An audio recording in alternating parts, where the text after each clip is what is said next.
motorsport fans, welcome to this MotoGP round table. Let me introduce you to my hosts. I start with Manuel Pesino from Spain. Hi, Manuel. Ciao, Franco, here from Madrid. How are you doing? Everything is okay? Giovanni Zamagni from Italy. Hi, Zam.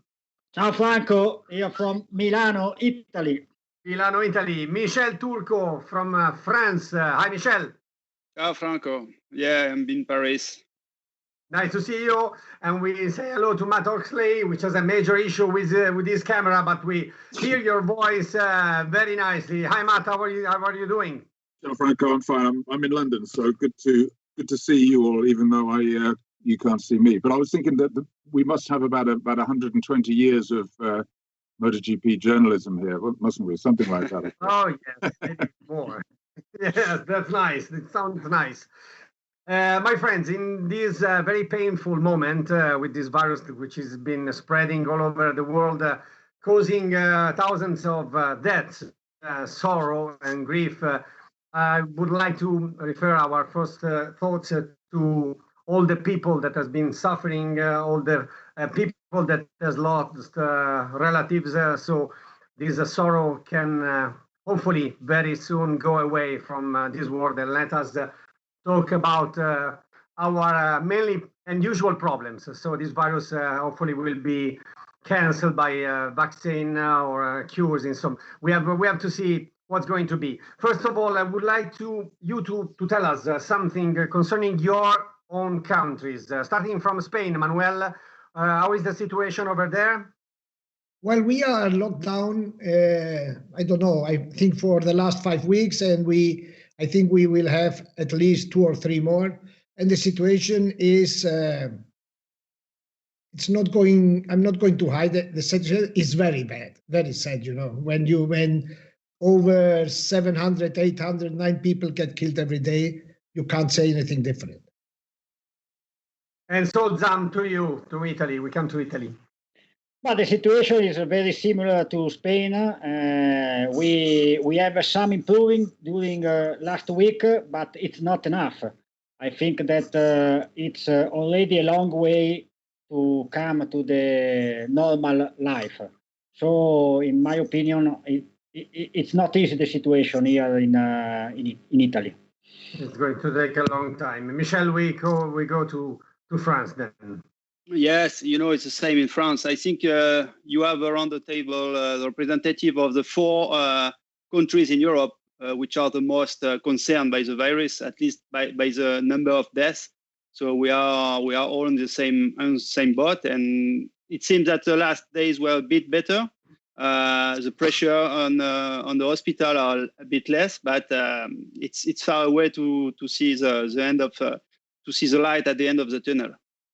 Yes, we can confirm the situation in the hospitals is going much better, I can say, for Italy. But of course, everything is left to the vaccine. And so, Matt, I wrote this morning that maybe UK is very close to find a solution that would be helpful to cancel all the big question marks we have on the next future.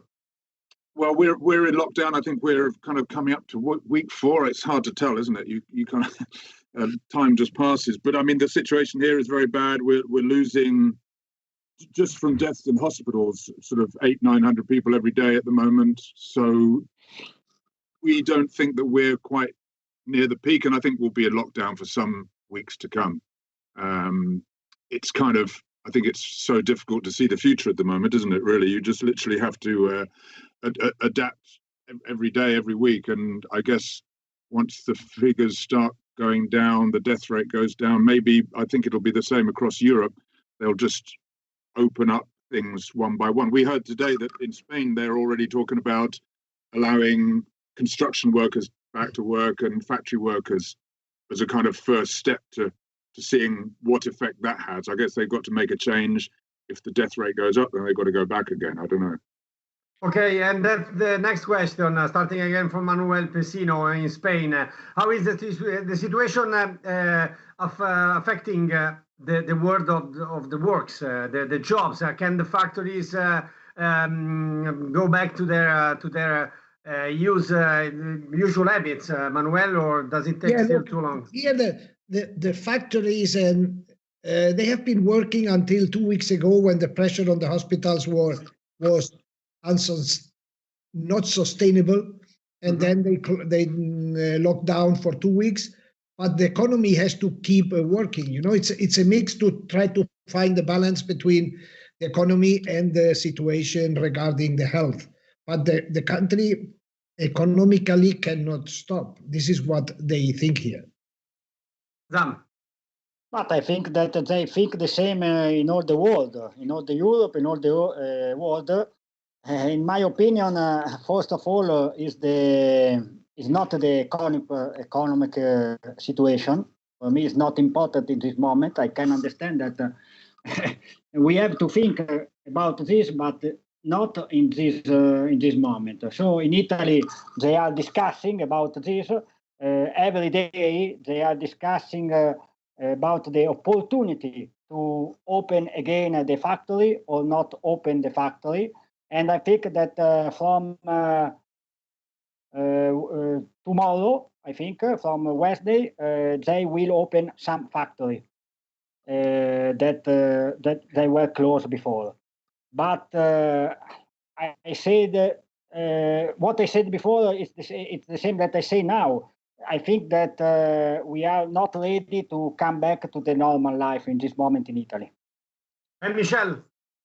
Yeah, it's the same. Once again, it's the same in France. There is a lot of talks about obviously the health is a priority, but for sure we can survive for months like this with everything locked down. Now there is talk about opening some area in the economy, but it will take weeks and weeks. And as far as we are concerned with Motogp, I think it's going to be long before we can watch a race and have a race. And Matt, because our countries are strictly connected to the development of motorsport activities, especially like Formula One and MotoGP, I ask you, what is your idea regarding the next championship? I mean, the 2020 championship, thinking about what you've just said regarding your countries. It's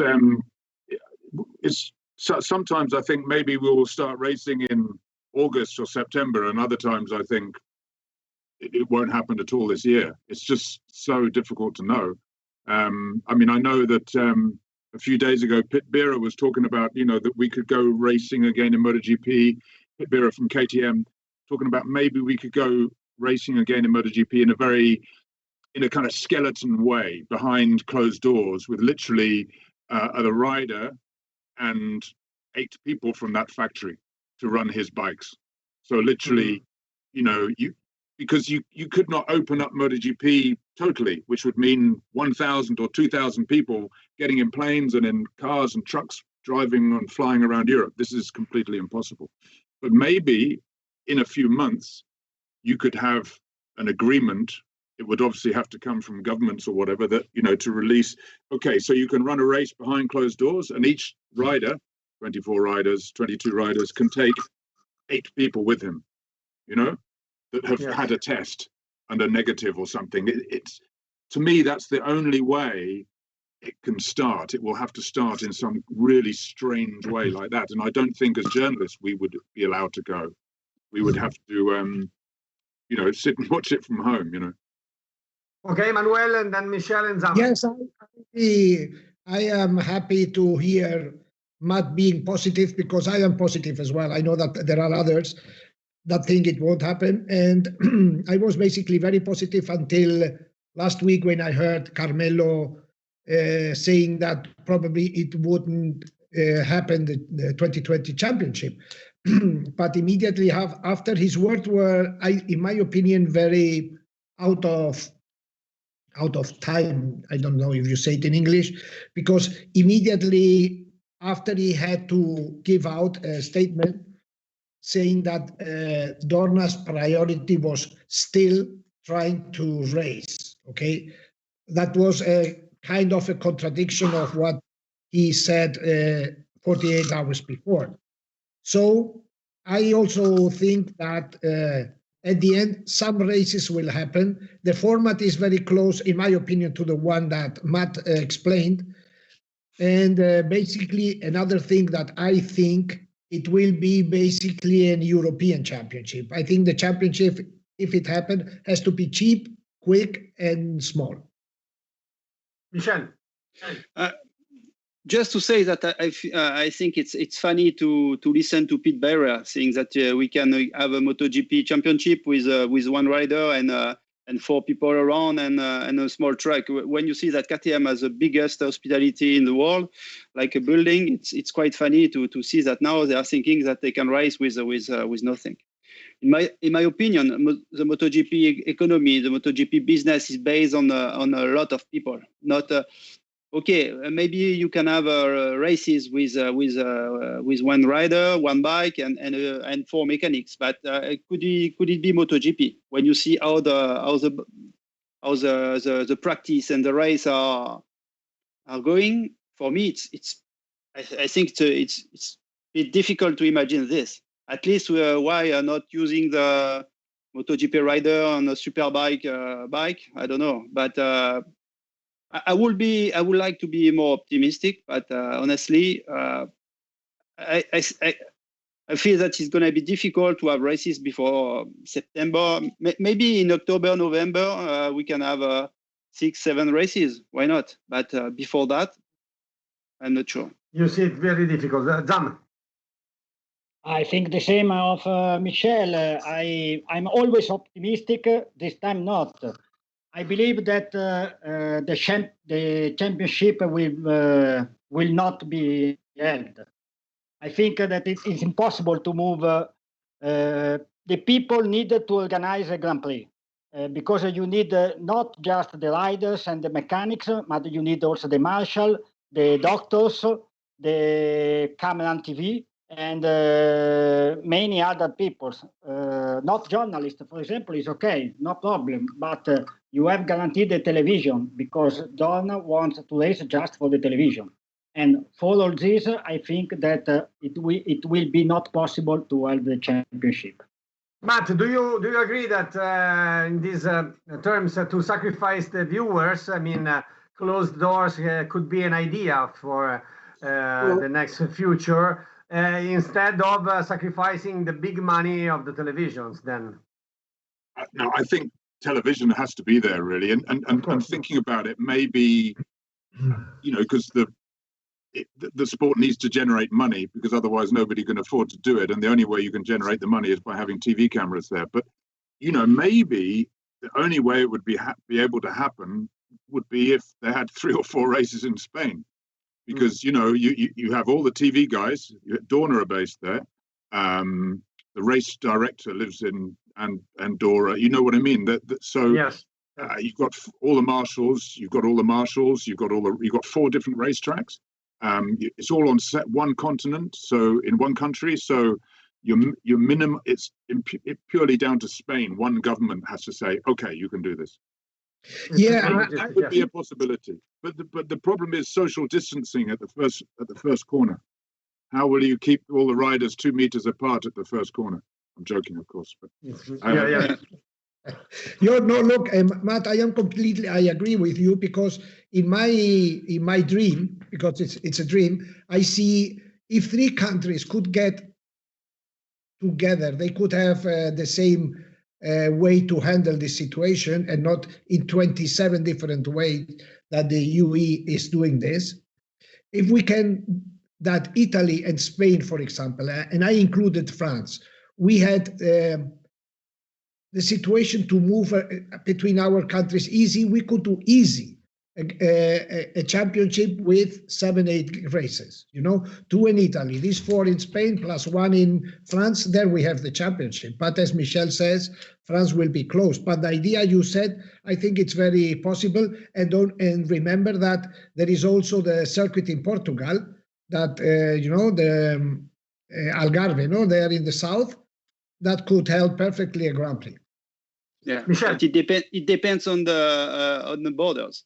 if France closes the border until September, because we have the border between Spain and Italy, it won't happen. Maybe it could happen in September, October, why not? But before, for me, it's impossible. Yes, again, I agree with with Michel, sorry. And I say you one thing from Italy. In Sardinia, there are a very little cases of coronavirus, very few, very small cases. And I know that in the next week, they will open again the factory and everything else. But they said that at least until August, nobody from Italy, not from Europe, but from Italy can go in Sardinia. And we are speaking of the same country. The same country. Yes. So you can imagine what can happen for all the Europe and all the world, because you have to think that we have many people that come from many countries. It's not the Italian football champion that you can play all in Italy, of course, and everybody's in Italy. We come from many countries. Okay. Michel, you wanted to say something? To come back to Giovanni, we forgot that we have half of the Motogp grid is based on a Japanese factory. So what will do the Japanese engineers? They will be allowed to travel from Japan to Europe. So this is a big problem, because we can only have a race with Ducati or and Aprilia and KTM. We are speaking about Japanese factory. Okay, but I heard you were talking about, before our chat was starting, you were talking about Germany, because in terms of unlock all the situation, they could be in good advance over your countries. Is there any chance that the German example, as we could name it, could affect also the other countries, and so giving the way to open the borders, as Michel was saying, or to open up the world a little bit anymore? But you know, sorry, Michel, you go, and then I go. Just one word. The Germans are testing, from what I read, 500,000 people per week to know if they are positive or not to the COVID. So we don't do that in France, because we don't have tests, we don't have masks. So I don't know how is the situation in Spain and Italy, but in France we are very slow on the yeah. Okay, but yes, Germany just seems to be way ahead of all of us on this, really, in the way that that they. I think yesterday we passed 10,000 deaths in Britain, in the UK, and that's just in hospitals, not in old people's homes or whatever. So I think the total is probably much higher than that. And the Germans is something like 2,000 dead, which is, from a huge country like that, is amazing. But they do it their way and we do it our way. But I think, the crossing the borders is going to be really difficult. And as Michel just mentioned, how are they going to allow Japanese engineers into Spain? To me, I think the only way it could happen is, run 4 races in Spain, and you've got to decide whether, then the Japanese have to have tests before they come here and blah blah blah. But will they want to come? It's hard to see it happening on an international basis. I think maybe the just 4 races in Spain, if people say that's enough for a championship, then let's do it. It doesn't really matter to me whether there's, I think 4 races is enough. Does it matter that they're all in one country? Not really. 4 different tracks wouldn't bother me at all. You've either got to decide if that's enough, or is we just not going to have a championship, and then you go back to, I've just been writing something about it. The last time this happened was in 1939, when Grand Prix racing stopped. So it's a pretty historic thing, really. Yes, it is.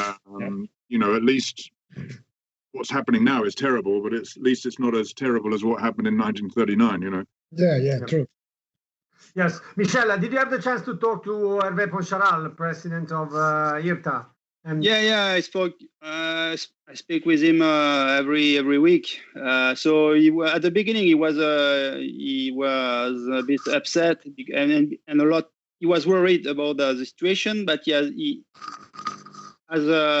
a team manager, I got the insurance of Carmelo to get some money. So I think that Dorna is strong enough to help all the team. At least at the moment, will be the case if the situation lasts until the end of the year. I don't know, but right now I think that at least the big team are in a quite good situation. I would say maybe it's not the same for the small teams. Manuel? Yes, what I know, and this I know, I don't know if it was after Qatar. Yes, probably it was after Qatar. Carmelo met the owners of the championship. That is a fund, no? ¿Cómo se dice? Bridgepoint and the Canadian Bridgepoint. Yes, Bridgepoint. He met the owners of the championship, Bridgepoint, and I know that he got Dorna, or the Bridgepoint is ready to finish the year with red numbers up to 80 million. I don't know if it's 80 million US or 80 million euros, but it's 80 million. So the company is ready for these red numbers, because it's the only way to save their business once this is over. It's about losing this money now and saving the business, or not losing the money and losing the business. And this is the situation. Carmelo is ready. Dorna and Bridgepont are ready to pay every month for the Moto2 and Moto3 riders, and also MotoGP, a certain amount to keep them breathing. I imagine that everyone has to tie his belt and cut his money. But Dorna will give the oxygen for them to survive until the next championship. Zam, it seems something very, very clear and clever, not to save the people that keeps the world motorcycle alive. Yes, I agree. And I think that Dorna is working very well about the life of the team, also the small team, not just for the MotoGP team that we know, everybody knows that they have much more money than the Moto2 or Moto3 teams. I think that Dorna is working well, and I think that for this, in this case, I'm optimistic. I think that many teams can survive to this situation, because Dorna is working well about this situation, I think. Okay, Matt, do you think we are not going to face any restriction in terms of Moto2 and Moto3 teams in the next future? You think they will all survive thanks to this help of Dorna, or some of them could disappear? The thing is, as we know, the smaller teams, most of the time they're only just surviving anyway. You know what I mean? Yeah. None of them have got a lot of money, and so this is a real disaster for them. And Dorna obviously understand that it's going to hurt itself much more if it lets these teams go to, die. So it's Dorna is doing the sensible thing, looking after them. But in Britain, obviously we have no Grand Prix teams based in Britain. But in Britain, every company now can claim money from the government. Whether they will get it or not, I don't know. But the government has said, okay, we're going to pay, I think, something like 80% of wages of all companies, and every company up to this size can claim this amount of money. And so if you were a team, you're a business, you would be able to claim money from the UK government. Are the Spanish, Italian and French governments doing similar things? Because the teams can also survive not only with money from Dorna, but also with money from their countries, because they are from their governments, because they are businesses. Tough issue. I let to Zam and to Michel Emanuele to tell what the government is going to do for Italian companies and teams. Zam. Yes, Matt. They say that they will do something, but they are discussing yet about what they have to do, and especially we have not the money in Italy, so it's a big problem. But I think that, as you said, every government is trying to help the factory, everybody. In Italy, it's not so clear, but they have to do something, of course. Yeah, it's the same in France. Everybody will get help. But we are speaking about teams. But Yes. What about the manufacturers? What about the factory? Because the team, okay, he can get money from the government to help the mechanics. If you are unemployed, I think it's more or less the same in Europe, in every country. But so a team, if he doesn't travel, he doesn't spend money. So you lost your salary, but I don't think that the factory will ask the team to pay for the bike if they don't use the bike this year. So, but what about the factory? If they don't sell bikes, they don't earn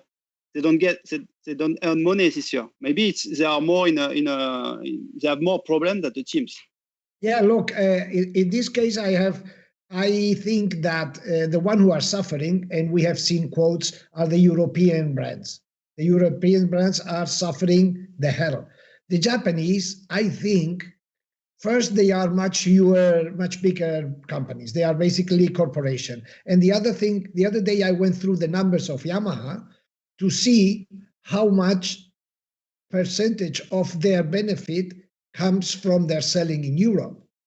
In the case of Yamaha, this benefit is only 11% of the whole benefit of Yamaha company.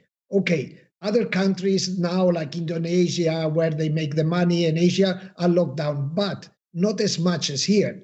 So the big Japanese company, they have financial muscle to overcome the situation. Regarding the European, the other day, Gigi Dall'Igna did a private chat with the factory employees in Italy through YouTube.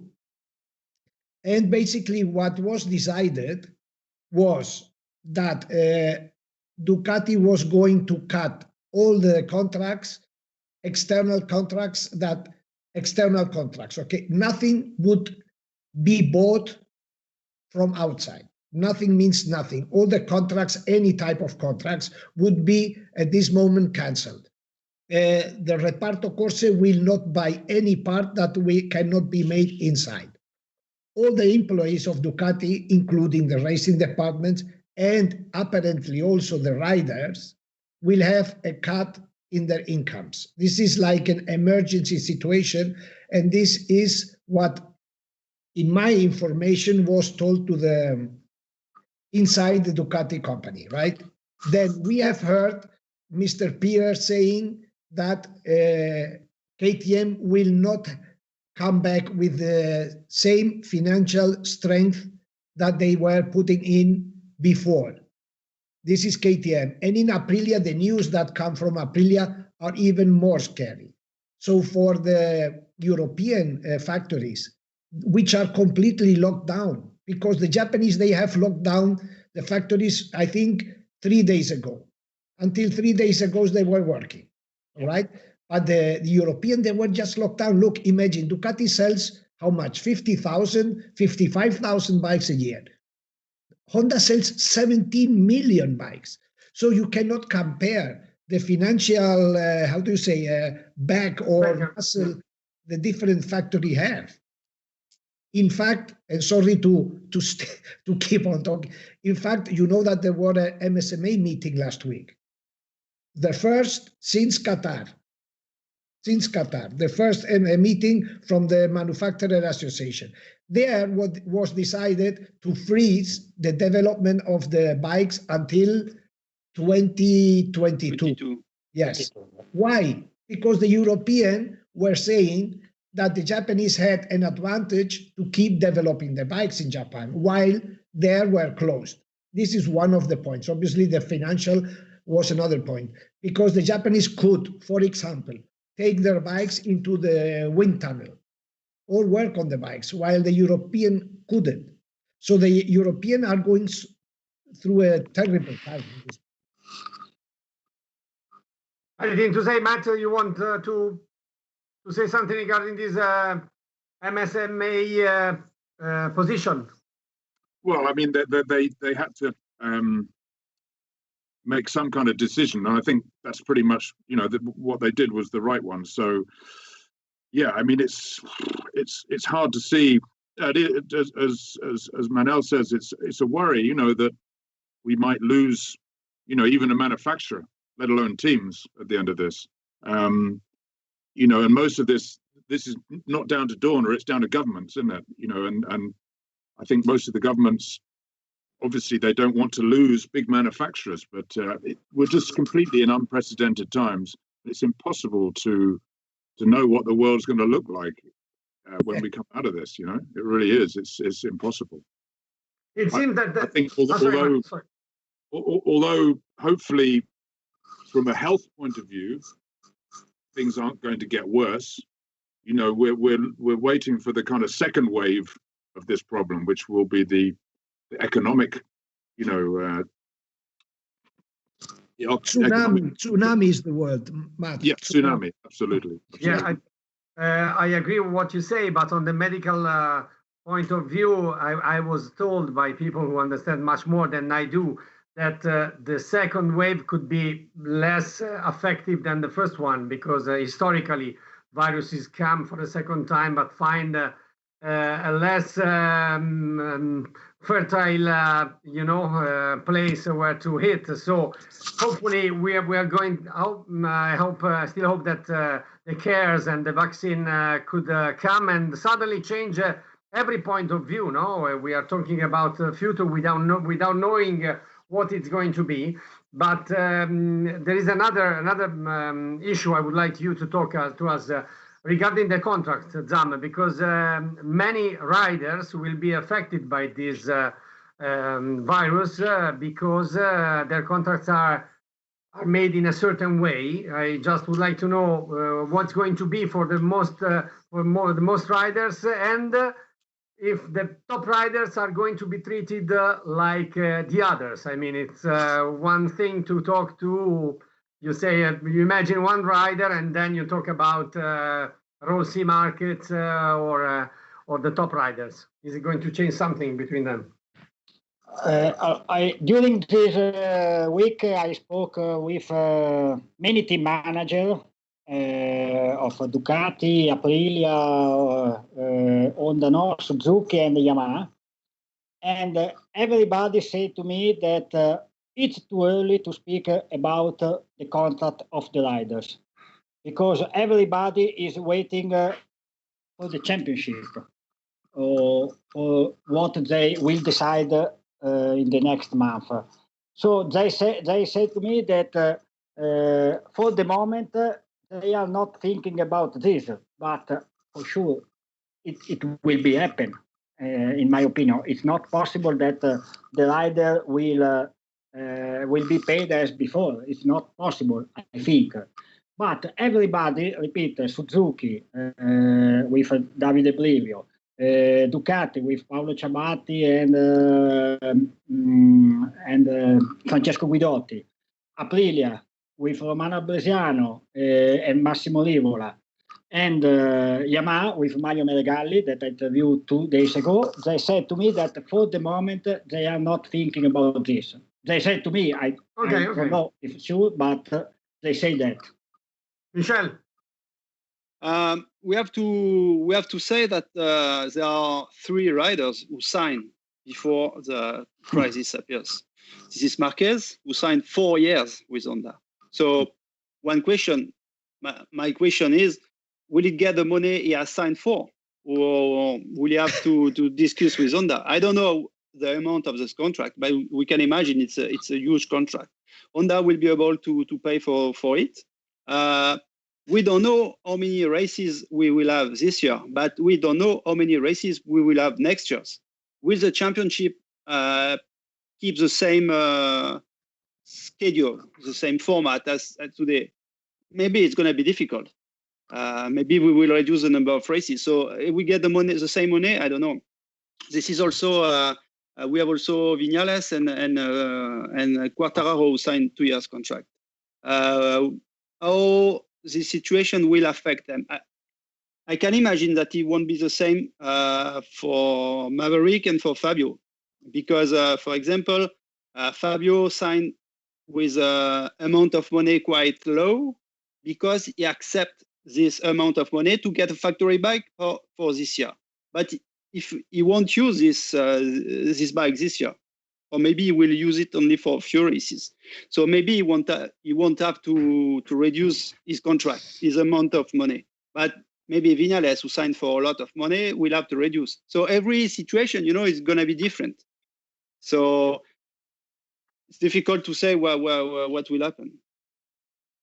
Manuel, what do you think? What would you say to Marquez if you have to tell him, listen, you signed 4 years contract, but you're not going to earn the amount of money for this year because there's no champion. Franco, I am sure that even if they cut 50%, it's a good money, 50%, I think so. But no, I have to say, look, at the end, in my opinion, they all have to negotiate, okay? Because if there is no race, somebody could say, okay, you have not race, I don't pay you. But at the end, you have to realize that the relationship between the riders and their employees will go on in the next year. So there is no sense to make a war or go to court or to apply the legal orthodoxy, because the relationship will continue. So imagine if they go to court and then the next season they have to sit in the garage, which with attitude would be the rider there, okay?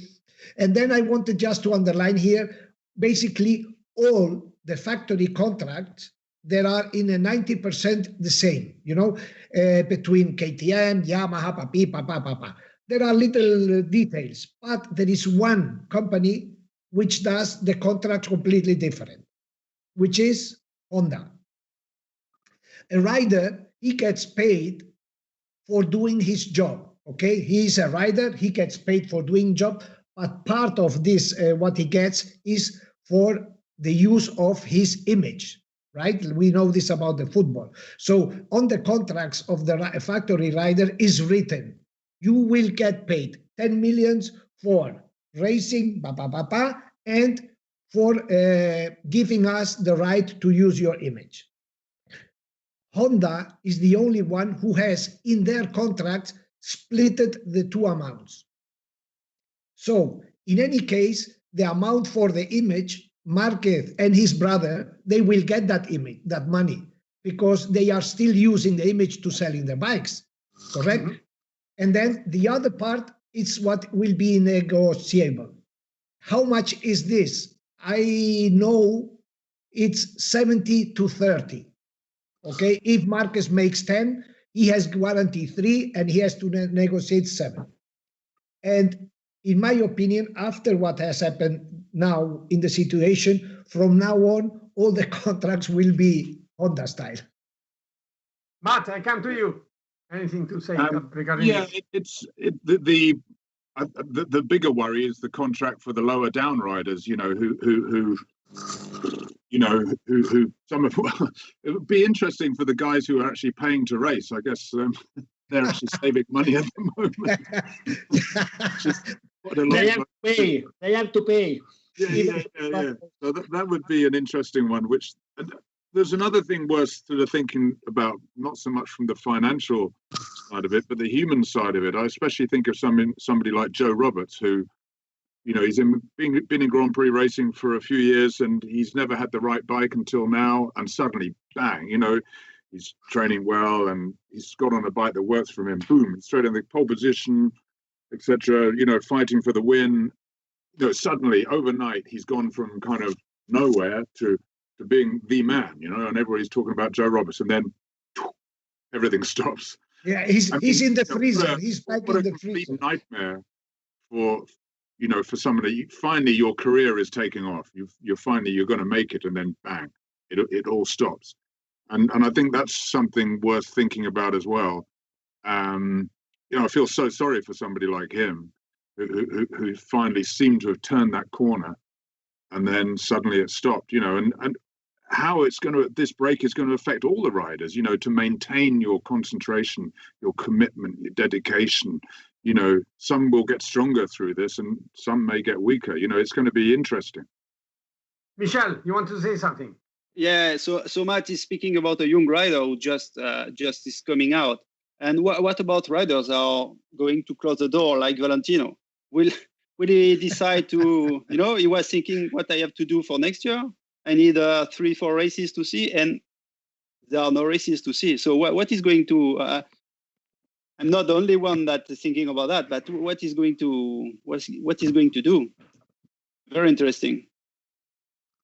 Yeah, I think I thought I would really miss the traveling. We're all kind of addicted to traveling, I guess. I mean, or not so much the traveling, but going to races. The traveling. But I've actually quite enjoyed being at home for quite a long time.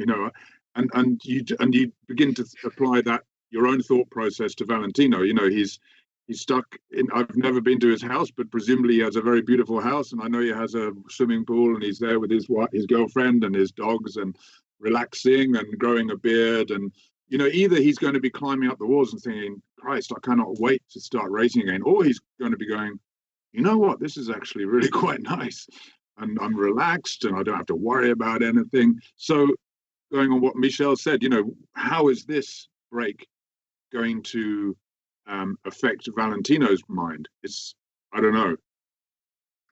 Sam, you were laughing because I think you can't imagine Valentino stuck at home doing the good houseman. No, in my opinion, he will. If we will race next year, he will race. I think that because, of course, as Matt said, he has a wonderful house. He has a big space. Swimming pool everywhere, everything that we have not, but for sure Manuel has. Manuel is one, but for sure he want to race. He want to race next year.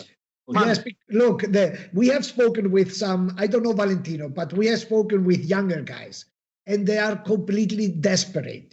They are like hysteric in their houses. They don't know what to do. Even Aleix Espargaro, who spends I don't know how many hours on his bicycle inside the house.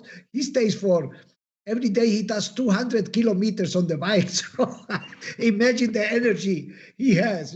They are crazy, Matt. I don't know Valentino. Valentino is more grown up, but the youngsters, they are completely mad with this. Yeah, I kind of realized many years ago that you should never apply your own mentality to that of a racer. When Valentino broke his leg in 2010, he'd already won all those well, he's not won any championships since, but I thought when he broke his leg, and I thought, okay, maybe he will just say, okay, I've had enough now, I'm going to retire.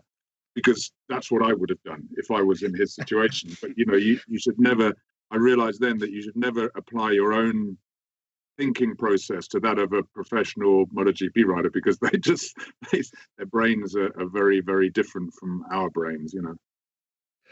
So guys, is it okay for today?